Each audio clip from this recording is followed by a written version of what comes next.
d'infectiologie pédiatrique. Donc, je vous présente le docteur Barbara Ross, qui travaille également en réanimation pédiatrique, et moi-même, Émilie Coquet, qui travaille dans le service de néonatologie à l'hôpital des enfants.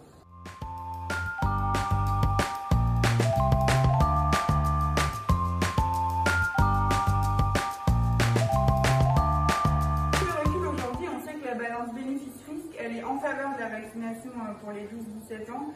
En effet, le vaccin chez les jeunes est très efficace. Les résultats qui concernent la fréquence des effets secondaires sont également rassurants. Après plus de 3 milliards de doses injectées dans le monde et plus de 8 millions d'adolescents vaccinés.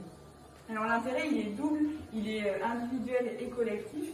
Individuel, tout d'abord parce que même si les formes graves chez l'enfant, elles sont rares, elles existent, notamment chez les enfants et les adolescents porteurs de pathologies chroniques ou avec des facteurs de risque.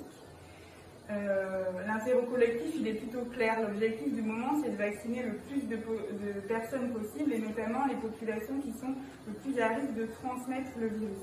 Et on sait désormais que les adolescents, ils font partie de ces populations-là, puisqu'en fait, même s'ils ne font pas de forme grave, en tout cas pas autant que les adultes, ils sont capables de contracter l'infection et de la transmettre. Enfin, pour nous pédiatres, le point le plus important, c'est de contribuer à un retour à une vie plus normale pour les adolescents.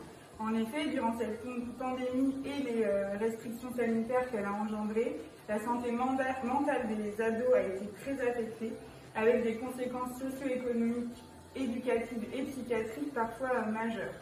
La vaccination des adolescents peut donc contribuer au contrôle de la pandémie. Elle doit compléter celle des adultes, bien sûr, pour diminuer la circulation virale, pour éviter au maximum que les ados soient à nouveau confinés.